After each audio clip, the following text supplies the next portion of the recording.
بسم اللہ الرحمن الرحیم۔ السلام علیکم ناظرین۔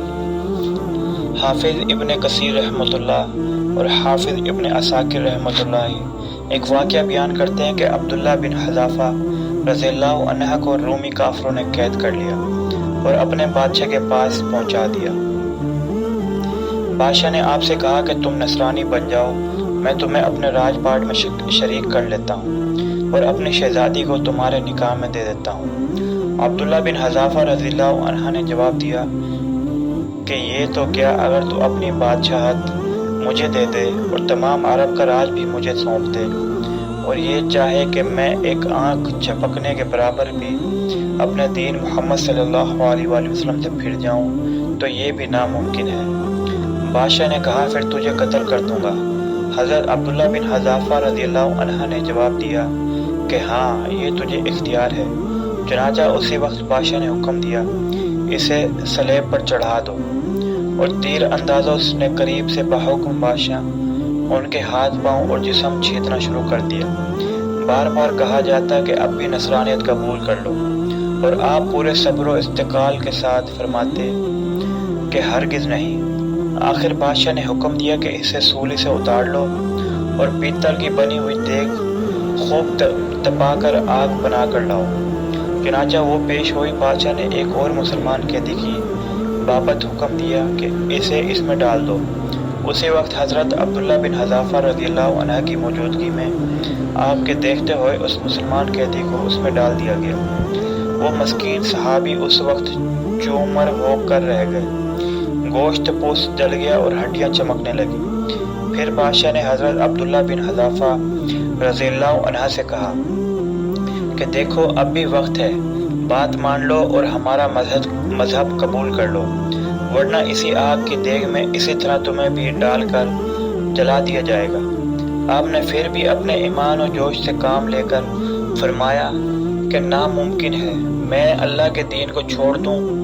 اسی وقت بادشاہ نے حکم دیا کہ انہیں خرچی پر چڑھا کر اس میں ڈال دو۔ جب یہ اس آگ کی دیگ میں ڈالے جانے کے لیے خرچی پر اٹھائے گئے تو بادشاہ نے دیکھا کہ ان کی آنکھوں سے آنسو نکل رہے ہیں۔ اس وقت اس نے حکم دیا کہ رک جائیں اور انہیں اپنے پاس بلا لیا، اس لیے کہ اب اسے امید بندھ گئی تھی کہ شاید اس عذاب کو دیکھ کر اس کے خیالات بدل گئے ہوں، میری مان لے گا اور میرے مذہب کو قبول کر کے میری دامادی میں آ کر میری سلطنت کا ساجی بن جائے گا۔ لیکن بادشاہ کی یہ تمنا بے سود نکلی۔ حضرت عبداللہ رضی اللہ عنہ نے فرمایا میں صرف اس وجہ سے رویا تھا کہ آج ایک ہی جان ہے جسے اللہ کی راہ میں اس عذاب کے ساتھ قربان کر رہا ہوں۔ کاش میرے روئے روئے میں ایک ایک جان ہوتی تو آج سب جانیں اللہ کی راہ میں ایک ایک کر کے فدا کر دیتا۔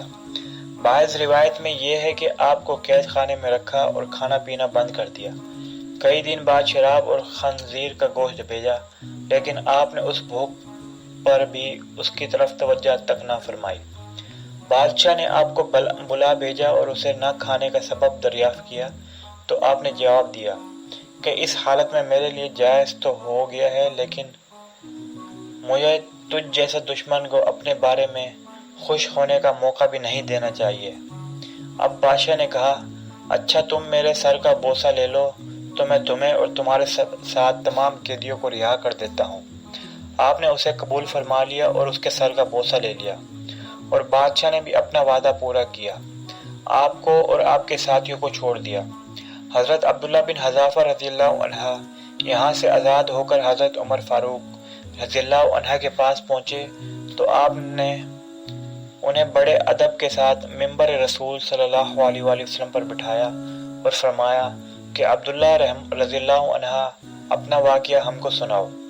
چنانچہ جب آپ نے شروع کیا تو خلیفۃ المسلمین کی آنکھوں سے آنسو بہنے لگے، تو آپ نے فرمایا کہ ہر مسلمان پر حق ہے کہ عبداللہ بن حذافہ رضی اللہ عنہ کی پیشانی چومے، اور میں ابتدا کرتا ہوں۔ یہ فرما کر پہلے آپ نے سر کا بوسہ لیا اور پھر جمیع مسلمانوں نے۔